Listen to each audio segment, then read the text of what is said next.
할렐루야. 오늘도 온라인으로 하나님 앞에 나와 예배하는 모든 성도님들을 환영하고 축복합니다.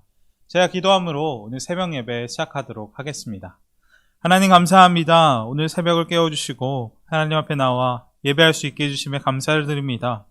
오늘 예배를 통해 하나님만 바라보게 하여 주시고 오늘 말씀을 통해 하나님께서 우리에게 원하시는 것이 어떤 것인지 돌아보게 하여 주옵소서. 예수님의 이름으로 기도합니다. 아멘. 오늘 하나님께서 주신 말씀은 느헤미야서 1장 1절부터 11절까지의 말씀입니다. 하가랴의 아들 느헤미야의 말이라. 아닥사스다 왕 제20년 기슬루월에 내가 수산궁에 있는데 내 형제들 가운데 하나인 하나니가 두어 사람과 함께 유다에서 내게 이르렀기로 내가 그 사로잡힘을 면하고 남아있는 유다와 예루살렘 사람들의 형편을 물은즉 그들이 내게 이르되 사로잡힘을 면하고 남아있는 자들이 그 지방 거기에서 큰 환난을 당하고 능욕을 받으며 예루살렘 성은 허물어지고 성문들은 불탔다 하는지라. 내가 이 말을 듣고 앉아서 울고 수일 동안 슬퍼하며 하늘의 하나님 앞에 금식하며 기도하여 이르되 하늘의 하나님 여호와여 크고 두려우신 하나님이여 주를 사랑하고 주의 계명을 지키는 자에게 언약을 지키시며 긍휼을 베푸시는 주여 간구하나이다. 이제 종이 주의 종들인 이스라엘 자손을 위하여 주야로 기도하오며 우리 이스라엘 자손이 주께 범죄한 죄들을 자복하오니 주는 귀를 기울이시며 눈을 여시사 종의 기도를 들으시옵소서. 나와 내 아버지의 집이 범죄하여 주를 향하여 크게 악을 행하여 주께서 주의 종 모세에게 명령하신 계명과 율례와 규례를 지키지 아니하였나이다. 옛적에 주께서 주의 종 모세에게 명령하여 이르시되 만일 너희가 범죄하면 내가 너희를 여러 나라 가운데에 흩을 것이요 만일 내게로 돌아와 내 계명을 지키면 너희가 쫓긴 자가 하늘의 끝에 있을지라도 내가 거기서부터 그들을 모아 내 이름을 두려고 택한 곳에 돌아오게 하리라 하신 말씀을 이제 청하건대 기억하옵소서. 이들은 주께서 일찍이 큰 권능과 강한 손으로 구속하신 주의 종들이요 주의 백성이니이다. 주여 구하오니 귀를 기울이사 종의 기도와 주의 이름을 경외하기를 기뻐하는 종들의 기도를 들으시고 오늘 종이 형통하여 이 사람들 앞에서 은혜를 있게 하옵소서 하였나이니 그때 내가 왕의 술관원이 되었느니라. 아멘. 오늘부터 우리는 느헤미야서를 보며 함께 은혜를 나누겠습니다. 오늘 본문 말씀을 보면 제사장도 아니고 선지자도 아닌 평신도 한 사람을 보게 됩니다. 그가 바로 느헤미야입니다. 우리는 그의 삶의 배경에 대해서 잘 알 수 없습니다. 그의 어린 시절이나 그를 둘러싸고 있는 배경에 관해서 성경은 자세히 말해주고 있지 않기 때문입니다. 그러나 우리가 그에 대해 알 수 있는 것은 무엇이냐면 그가 이민자 3세라는 것과 페르시아의 고위 관리라는 것입니다. 그는 아마 그의 할아버지 때에 바벨론에 의해 남유다가 멸망했을 것입니다. 그리고 그러면서 예루살렘 성이 함락되었고 그의 할아버지와 온 가족들이 포로로 바벨론으로 끌려갔을 것입니다. 그래서 그는 이스라엘 사람임에도 불구하고 포로로서 이방 땅에서 태어나 자라게 되었습니다. 그러나 유다를 멸망시킨 강력한 바벨론 제국이 페르시아에게 멸망을 당하고 이제 페르시아가 최강대국으로 올라서는 격동의 시기에 그는 그가 가진 능력과 자질로 이방 나라에서도 상당한 출세를 하게 된 것입니다. 우리는 본문 1장 11절에서 그의 직위를 알 수 있는데 그의 직위는 페르시아 왕의 술관원이었습니다. 지금은 술관원이라는 직책이 없지만 예전 고대 사회에는 술관원이라는 직책이 있었습니다. 우리가 창세기에서도 보면 누명을 쓰고 감옥에 갇혀있던 요셉이 누구의 도움으로 감옥에서 풀려나게 되었습니까? 바로 이 술관원의 도움으로 감옥에서 풀려나게 된 것을 보듯이 아마 아주 옛날부터 이 직책이 있었던 것 같은데 술관원이란 쉽게 말하면 어떤 사람이냐면 왕이 술을 마시기 전에 일단 그 술맛을 보는 사람인 것입니다.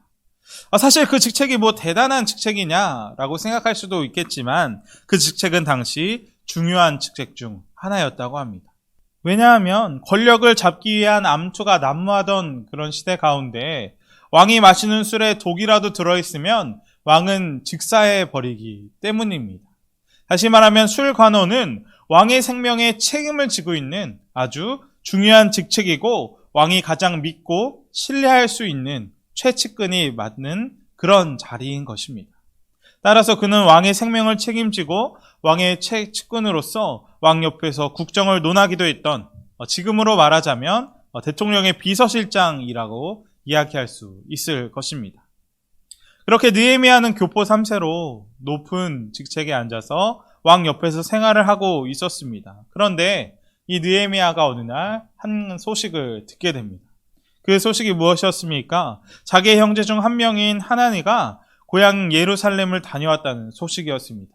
그리고 그에게 예루살렘이 지금 어떤 상황에 처해 있는지에 대해 듣게 됩니다. 3절 말씀입니다. 사로잡힘을 면하고 남아있는 자들이 그 지방 거기에서 환난을 당하고 능욕을 받으며 예루살렘 성은 허물어지고 그 성문들은 불탔다 하는지라. 지금 느헤미야는 하나님으로부터 조국이 위험에 처해 있다는 소식을 듣게 된 것입니다.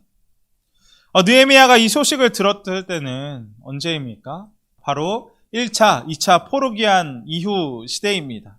스룹바벨과 에스라가 바벨론의 포로로 있던 이스라엘 백성을 데리고 이스라엘로 귀환했던 때입니다. 그런데 먼저 고국으로 들어왔던 두 지도자가 탁월한 사람들이었기 때문에 민족 재건이 잘 이루어지고 있을 거라고 생각했는데 여전히 예루살렘 땅에 남아있는 사람들은 어떻게 된다는 것입니까? 고통을 당하고 성문은 회파되고 백성들은 능욕을 당하며 도시는 불에 타서 여전히 도시가 재건되지 못하고 있다는 소식을 듣게 된 것입니다. 그리고 이 소식을 들은 느헤미야는 어떻게 합니까? 기도의 자리로 들어가는 것을 볼 수가 있습니다. 저는 설교를 준비하기 위해 이 느헤미야서를 묵상하다가 이 부분에서 큰 은혜를 받게 되었습니다. 왜냐하면 분명 이 느헤미야는 자신의 나라, 민족을 위해 기도할 필요가 없었던 사람이었습니다. 그는 이방 나라에서 상당한 지위를 갖고 있었고 자신의 지위에 만족하며 고국의 현실을 외면해버릴 수도 있었던 사람입니다. 게다가 그는 이민자 3세기 때문에 자신의 고향 땅을 보지도 못했고 밟아보지도 못했을 것입니다. 수백 킬로나 떨어진 조국의 현실을 알아도 자신은 할 수 있는 것이 아무것도 없다고 생각하며 자신만 잘 먹고 잘 살고 있을 수도 있었던 사람이라는 것입니다. 그런데 느헤미야는 어떻게 합니까? 4절 말씀입니다. 내가 이 말을 듣고 앉아서 울고 수일 동안 슬퍼하며 하늘의 하나님 앞에 금식하며 기도하며. 자신의 조국을 위해 기도하는 느헤미야의 모습이 우리의 모습을 반성하게 합니다. 우리는 분명히 어쩌다가 우연히 한국 땅에서 태어난 것이 아닙니다. 하나님은 우리를 세계 최강국인 미국에서도 태어나지 않게 하시고 세상에서 가장 인구가 많다는 중국에서 태어나지 않게 하셨습니다. 하나님께서는 우리 한 사람 한 사람을 한국 땅에 보내주신 것입니다. 그리고 이것을 우리가 믿는다면 우리가 한국에서 태어나 살고 있는 것은 우리를 향한 하나님의 뜻인 것이고 우리에게 하나님께서 이 나라 민족을 더 아름답게 하나님 나라로 만들어가는 소명으로 맡겨주신 것입니다. 그리고 이것은 느헤미야를 보면 더 확실해집니다.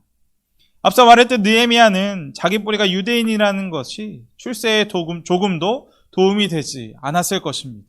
오히려 걸림돌이 될 것입니다. 그런데 그는 절대 그것을 자신이 유대인이라는 사실을 놓지 않았습니다. 오히려 민족이 회파되었다는 얘기를 듣고 앉아서 수일 동안 울며 금식하며 하나님 앞에 매달리기 시작했습니다. 왜 그렇겠습니까? 느헤미야는 자신의 뿌리가 하나님의 부르심으로 주신 민족인 것을 확실하게 알았기 때문입니다. 우리들이 이것을 기억했으면 좋겠습니다. 우리가 다른 나라가 아니라 한국에서 태어났다는 것은 하나님이 우리에게 더 많은 기대가 있기 때문인 것입니다. 그리고 그 기대는 어떤 기대입니까? 우리가 느헤미야와 같이 점점 어두워져 가고 무너져가는 세상을 변화시키는 기대일 것입니다. 요즘 뉴스를 보면 너무나도 안타까운 일들이 많이 일어납니다. 우리나라는 특히 이념으로 인해 분단이 된 지 70년이 넘었습니다. 게다가 나라가 갈라진 것으로 모자라서 우리 국민들마저 갈라지고 있는 현실입니다.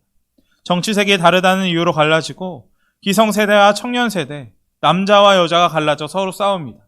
게다가 성탄 예배 때 목사님께서 하신 말씀처럼 우리는 개인주의가 점점 심해지고 있는 시대를 살아가고 있습니다. 나만 잘 되면 된다는 이기적인 생각이 당연하게 우리 마음 가운데 자리 잡고 있는 것입니다.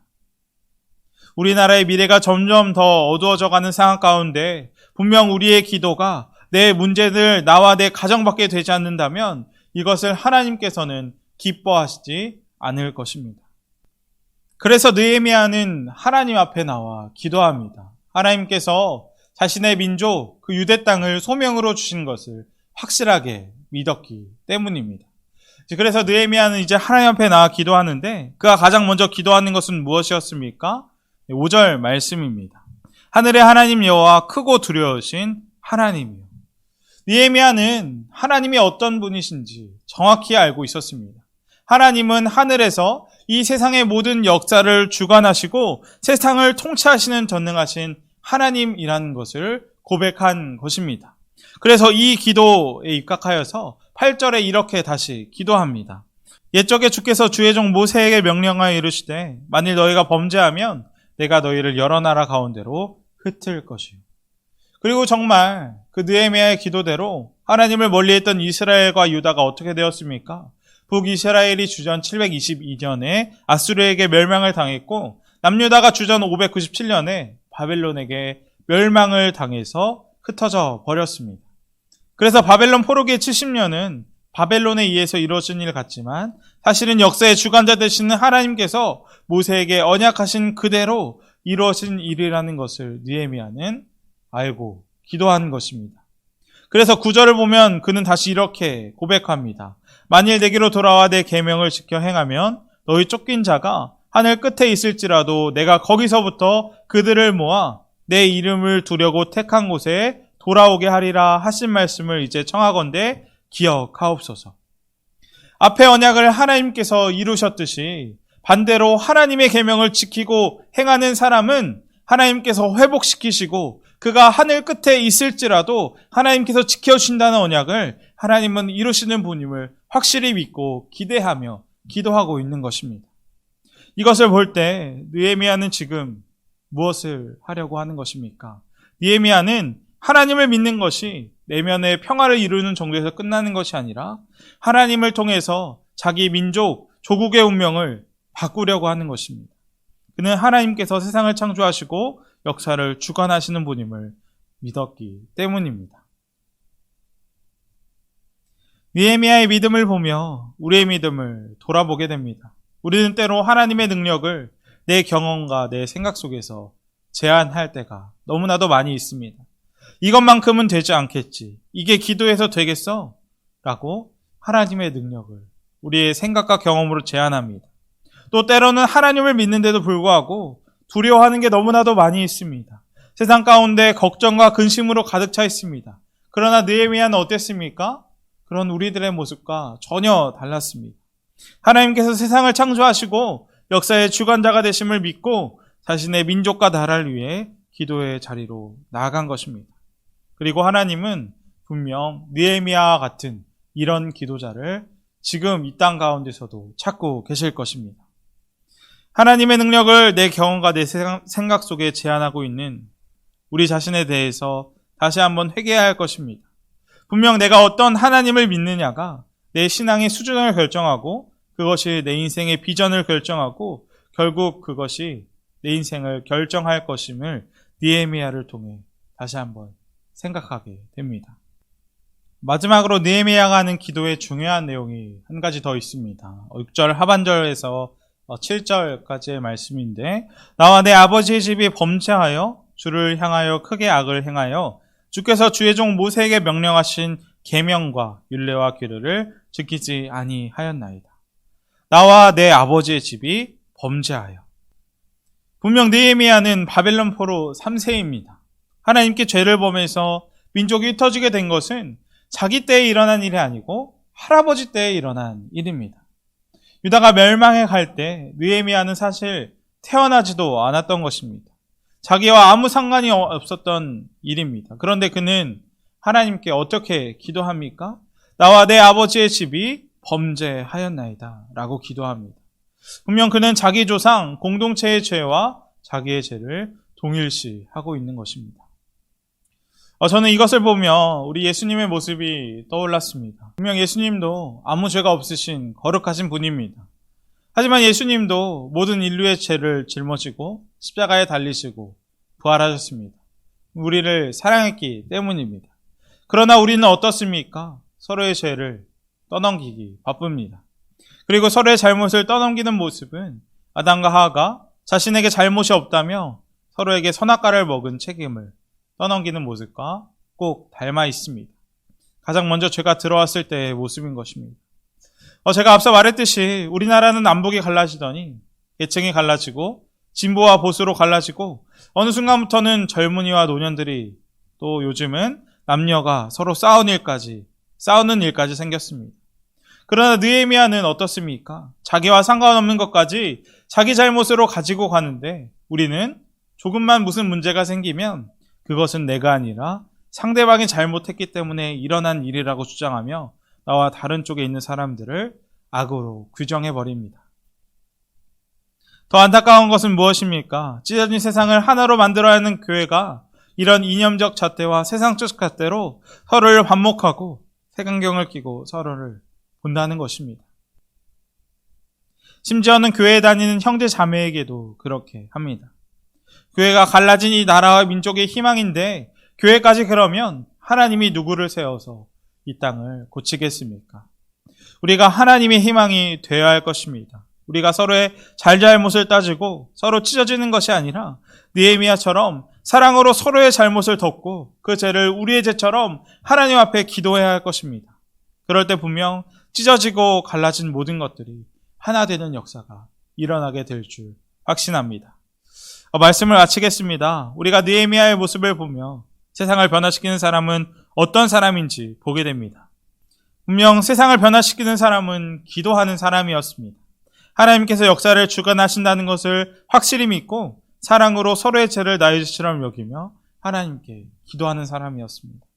하나님께서 우리에게 소명으로 주신 이 땅 가운데 우리가 느헤미야의 심정으로 기도했으면 좋겠습니다. 하나님께서 민족을 품고 나라를 위해 기도하는 동대문의 교회의 모습을 통해 갈라져 있고 찢어져 있는 이 땅을 새롭게 하는 역사가 일어나게 되기를 주님의 이름으로 축복합니다. 함께 기도하겠습니다. 어둡고 아픈 이 세상 가운데 우리가 느헤미야처럼 기도하기를 원합니다. 세상을 바꾸는 사람은 하나님을 믿고 기도하는 사람일 것입니다. 우리 교회가 하나님을 잘 믿음으로 세상을 회복시키고 아름답게 변화시키는 저희 한 사람 한 사람이 되게 해달라고 가장 먼저 기도하겠습니다. 두 번째로 기도할 것은 이제 연말입니다. 하나님께서 동대문의 모든 가족들이 한 해를 잘 마무리할 수 있게 하시고 코로나 위협으로부터 지켜달라고 기도하겠습니다. 또한 우리 교회와 교회학교, 또 육신과 마음의 질병으로 고통받는 환우분들을 위해 기도하겠습니다. 제가 기도하고 오늘 모든 말씀 마치겠습니다. 하나님 감사합니다. 오늘 느헤미야의 말씀을 보며 우리가 어떤 믿음을 가져야 하는지 돌아보았습니다. 우리는 때로 하나님의 능력을 내 경험과 내 생각 속에 제한하고 또 하나님을 믿는데도 불구하고 두려워하는 게 너무나도 많이 있음을 고백합니다. 그러나 이 느헤미야를 보며 우리가 다시 도전받습니다. 느헤미야는 하나님께서 세상 역사를 주관하신다는 것을 확실히 믿고 사랑으로 서로의 죄를 나의 죄처럼 여기며 하나님께 기도했습니다. 그리고 그의 기도로 이스라엘 성벽이 재건되고 공동체가 회복되는 것을 우리는 알고 있습니다. 하나님, 우리가 느헤미야처럼 하나님 앞에 나아가기 원합니다. 성령님께서 저희 가운데 함께하여 주셔서 하나님께서 소명으로 주신 이 땅 가운데 세상을 변화시키고 아름답게 만들어가는 저희 모두가 되게 하여 주옵소서. 예수님의 이름으로 기도합니다. 아멘.